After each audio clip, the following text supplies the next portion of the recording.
केबो नाचो कोलकाता मिष्टी दई खोबे। तो क्या बढ़िया मैच हुआ है। कोलकाता नाइट राइडर्स ने दिल्ली कैपिटल्स को, जो कि एकदम शीर्ष पे बैठी थी, उनको मतलब बहुत बुरी तरह से हरा दिया है। 14 रनों से ये मैच जीत लिया है। अगर आप इस मैच के विश्लेषण की बात करें तो दिल्ली ये मैच बहुत आसानी से जीत रही थी। हालांकि उनके 4 विकेट खो गए थे, लेकिन उनके पास फिर भी बैटिंग पाया फायर पावर था। लेकिन जैसे ही अजिंक्य रहाणे को वो चोट लगती है, कप्तानी सौंप दी जाती है सुनील नारायण को, वो गेंदबाजी करने आते हैं और उसी ओवर में वो 2 विकेट चटका लेते हैं। वो अक्षर पटेल को आउट कर जाते हैं और वो ट्रिस्टन स्टब्स को भी आउट कर जाते हैं। ट्रिस्टन स्टब्स हालांकि मतलब वो स्पिनर को खेल ही नहीं पा रहे, वो बिल्कुल नहीं खेल पा रहे स्पिनर को। तो एक साधारण सी इनिंग्स थी दिल्ली कैपिटल्स की, जो कि लेकिन एक एक पॉजिटिव जरूर था। एक नहीं, हम बोलेंगे कि 2 पॉजिटिव्स थे। एक थे अक्षर पटेल। ये बंदा कप्तानी भी करता है, उनके हाथ में चोट लगी थी, सेम लाइक अजिंक्य रहाणे, हाथ में उनके पाम पे चोट लगी थी, लेकिन फिर भी ये बंदा ने हार नहीं मानी। हम प्री मैच शो में भी देख रहे थे, जब पहले इनिंग्स खत्म हो गई थी, जहां पे वो पैट्रिक सर जो कोच है उनके उनके साथ वो प्रैक्टिस कर रहे थे कि मुझे डेफिनेटली चोट लगी है, लेकिन वो देख रहे थे कि वो उनका हाथ कितना अच्छी तरह से घूमता है जैसे वो। लेकिन उन्होंने आते ही एक बेहतरीन छक्का लगाया सुनील नारायण को। मतलब उनका फ्री फ्लो, बैट फ्लो तो बहुत लाजवाब था। सिर्फ एक हाथ बल्ले से छूटा और गेंद बाउंड्री से बाहर। और दूसरा जो पॉजिटिव थे वो थे विपराज निगम। विपराज निगम टाइम एंड अगेन उन्होंने बहुत बढ़िया बल्लेबाजी भी की और गेंदबाजी भी की है। आज भी उन्होंने बहुत ही बढ़िया बल्लेबाजी की, लेकिन अंत में वो शॉर्ट रह गए। और सुनील नारायण की दिमाग की बात बोलो तो बढ़िया बॉस। अजिंक्य रहाणे से एक कदम ज्यादा बेहतर कप्तान मैं सुनील नारायण को बोल सकता हूं, क्योंकि सुनील नारायण इस थिंक टैंक के साथ काफी सालों से है और उनको पता है कि कैसे ऑपरेट करना है।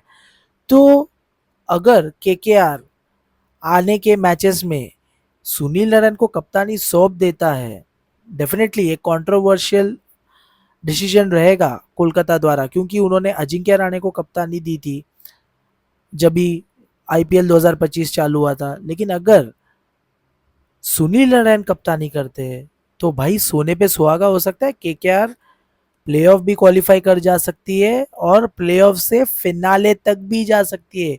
कि ये वेस्ट इंडियन का जो दिमाग है, ये तो एक चेस मास्टर जैसा दिमाग है भाई Sunil Narayan. Hats off sir for you. बल्ले से भी रन बनाए उन्होंने, जैसे चमीरा को उन्होंने 25 रन ठोक दिए थे। उसके बाद गेंदबाजी में भी 3 विकेट चटकाए 28 रन देके उनके 4 ओवरों में। तो अब बात करते हैं मैचेस की। मैच में ज्यादा कुछ नहीं हुआ। टॉस जीता था दिल्ली कैपिटल्स ने, अक्षर पटेल ने, और गेंदबाजी का फैसला किया, क्योंकि उनको पता थी कि बाद में ड्यू आएगी, जो कि बाद में आई ही नहीं। ड्यू आएगी तो इसके लिए ओस आएगी, तो इसके लिए उन्होंने गेंदबाजी का फैसला किया। कोलकाता का स्टार्ट तो बढ़िया था बॉस, बेहतरीन था। अगर आप कोलकाता की बल्लेबाजी की बात करें तो उनका पहला विकेट 48 रन पे गिरा गुरबाज के रूप में,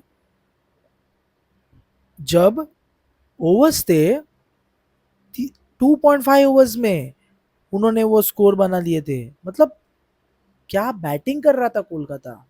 मतलब पूरे दरवाजे तोड़ते बोलते हैं ना, ऐसे बल्लेबाजी कर रहा था आज। क्योंकि ये करो या मरो की स्थिति थी कोलकाता की ऐसे भी। उसके बाद दूसरा विकेट नारायण का गिरा 6.4 ओवरों में, जब स्कोर था 85 रन। भाई कुछ तो बात थी। उसके बाद उनके जो विकेट गिरने का सिलसिला था वो रुका ही नहीं, वो गिरते रहे और अंत में वो शॉर्ट रह गए। मतलब उनको चाहिए था कि वो 230 240 का टारगेट बना, लेकिन हो नहीं पाया। अब हम बात करते हैं केकेआर के बल्लेबाजी की। गुरबाज ने बहुत अच्छी पारी खेली, 12 गेंदों में 26 बनाया उन्होंने। फिर सुनील नारायण जो कि शिकार बने विपराज निगम का, पगबाधा आउट हुए, 16 गेंदों में 27 रन बनाए। अजिंक्य रहाणे कप्तान, वो स्पिनर्स को बिल्कुल नहीं खेल पा रहे हैं। आप देखोगे तो स्पिनर्स के पास ही आउट हुए जा रहे हैं। 14 गेंदों में 26 बनाए। फिर आए अंगरीश रघुवंशी। अंगरीश रघुवंशी ने बेहतरीन पारी खेली, 32 गेंदों में 44 रनों की पारी खेली। वेंकटेश अय्यर, भाई तुम पे 23 करोड़ क्यों इन्वेस्ट किए? आपने एक या दो मैच खेल के दिए केकेआर को, जिसमें से एक ही मैच में जीता है। अगर आपको 23 करोड़ दे रहा है कलकत्ता, तो आपको एटलीस्ट 14 में से आपको 4-5 मैच तो निकाल के ही देने हैं आपकी टीम को, जो कि आप नहीं कर पा रहे हो। वेंकटेश अय्यर सिर्फ 7 रन बनाए 5 गेंदों में। रिंकू सिंह, ये एक मुद्दा, परेशानी का मुद्दा केकेआर के लिए। रिंकू सिंह के भी रन नहीं आ रहे, बिल्कुल नहीं आ रहे। इवन चेजेस में भी उनके रन नहीं आते ना, और पहले बल्लेबाजी करता है कोलकाता तो वो पूरे कंफ्यूज रहते हैं कि कितने रन बनाने हैं, क्या करना है। बहुत ही धीमी पारी रही, 25 गेंदों में 36 बनाए। आंड्रे रसल, बर्थडे बॉय, 9 गेंदों में 17 बनाए। हालांकि वो बहुत लेट आए थे खेलने के लिए। रोमन पावल 5 गेंदों में 5। और हमने बाद में देखा उड़ता हुआ चमीरा, लंकन उड़ते हुए एक बार आपने देखा था। और एक प्लेयर को जो सनराइजर्स में खेलता है, कामिंदु वेंडिस को उड़ते हुए, वो एक बेहतरीन कैच था डेवॉल्ट ब्रेविस का, चेन्नई के विरुद्ध जब मैच हुआ था। और आज आपने उड़ता हुआ चमीरा का फुल, मतलब क्या कैच था वो, बढ़िया। और अपने 20 ओवरों में कोलकाता ने 204 रन बना लिए 9 विकेट के नुकसान पे। फिर दिल्ली कैपिटल्स बल्लेबाजी के लिए दूसरे इनिंग्स में आई। पहली गेंद पे ही चौका मार दिया। गेंदबाजी कौन कर रहे थे? अनुकुल रॉय। ये दिमाग बहुत बढ़िया था केकेआर थिंक टैंक का या अजिंक्य रहाणे का, जिन्होंने भी दिया।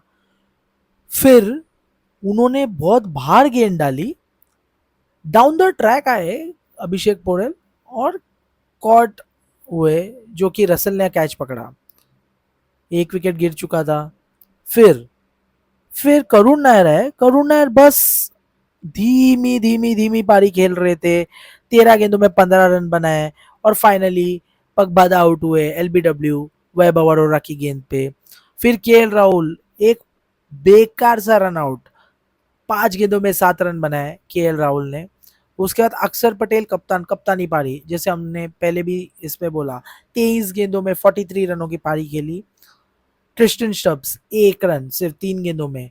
उसके बाद विपराज निगम 19 गेंदों में 38 रन, 19 गेंदों में 38 रन, 5 चौके और 2 छक्के। वाह, ये बढ़िया बल्लेबाजी थी, बोल्ड हुए रसल द्वारा। और कोलकाता की गेंदबाजी की बात करें तो अनुकुल रॉय ने 1 विकेट लिया अपने 4 ओवरों में 27 रन देके।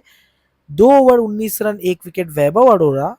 हर्षित राणा 4 ओवर में 49 रन दिए, एक भी विकेट नहीं, 49 रन, बहुत महंगे साबित हुए। इकोनॉमी थी 12.20 की। उसके बाद वरुण चक्रवर्ती 4 ओवरों में 39 रन और 2 विकेट। 3 विकेट 29 रन देके अपने 4 ओवरों में सुनील नारायण। वाह वाह, बढ़िया। एंड्रे रसल, जरूर उन्होंने 11 रन प्रति ओवर दिए, लेकिन एक विकेट भी उन्होंने लिया। बढ़िया बढ़िया। आप आउटिंग बोल सकते हैं केकेआर का, ये एक बढ़िया आउटिंग हुआ। और मैन ऑफ द मैच भी रहे सुनील नारायण। अगर आप दिल्ली की गेंदबाजी की बात करें तो ज्यादा आप ये नहीं कर सकते कि बात नहीं कर सकते कि दिल्ली की गेंदबाजी कैसे थी। स्टार्क ने 3 विकेट जरूर लिए, लेकिन 43 रन दिए, 3 विकेट ले गए। चमीरा बहुत महंगे थे, 3 ओवर में 46 रन 1 विकेट, एक सफलता उनको मिली। विपराज निगम 4 ओवर 41 रन, 2 सफलता उनके नाम। उसके बाद अक्षर पटेल कप्तान, इधर भी उनकी गेंदबाजी शानदार रही, 4 ओवर में 27 रन और 2 विकेट। कुलदीप यादव आज जरूर अनलकी रहे। ऐसा लग रहा था कि वो आखिरी ओवर या उसके पहले वाला ओवर कुलदीप यादव से क्यों नहीं डलवाया गया। उनको डर होगा अक्षर पटेल को, कहीं एंड्रे रसल कुलदीप के पीछे ना पड़ पाए। लेकिन आपको उतना स्ट्रॉन्ग हार्ट दिखाना पड़ेगा, रिस्क लेने पड़ेंगे अगर आपको इस आईपीएल में आपको आपका स्थान बनाना है। तो एक बहुत ही बढ़िया मैच हुआ, लेकिन दिल्ली ने बैक टू बैक अब हारे हैं। और कोलकाता 9 पॉइंट पे है अभी, दिल्ली अभी भी 12 पॉइंट पे है। अगर आप ये बात करें तो क्या हो सकता है, क्योंकि कोलकाता के पास अब बचते हैं 4 मैचेस। 4 मैच में उनको चारों के चारों जीतने हैं। अगर वो एक भी मैच हारे, कोलकाता का सफर वही खत्म हो जाएगा। और दिल्ली को अपने 4 गेम में से 2 मुकाबले जीतने हैं, 2 मुकाबले। तो देखते हैं क्या दिल्ली प्लेऑफ के लिए क्वालिफाई कर जाता है या केकेआर, जो बोलते हैं ना मौत को छू के टक से वापस आ सकता हूँ, वैसे वैसे केकेआर कर सकता है जैसे मुंबई ने 5 बैक टू बैक मैचेस जीते। तो अगर आपको इस वीडियो अच्छा लगा हो तो ज़रूर लाइक शेयर एंड सब्सक्राइब ज़रूर कीजिएगा, और रोज़ाना हम इस ऐसा वीडियो आपके लिए लेते आते रहेंगे। डेफिनेटली आप हमारा शॉर्ट्स सेक्शन भी देखिएगा, हम वहाँ बहुत ही बढ़िया बढ़िया कंटेंट डालते हैं। तो ज़रूर सब्सक्राइब कीजिएगा हमारे शो द स्क्वैकट शो को। गुड नाइट, शुभ रात्रि, शब बखैर। थैंक यू फॉर आपने हमसे हमारे साथ जुड़ने के लिए। Thank you.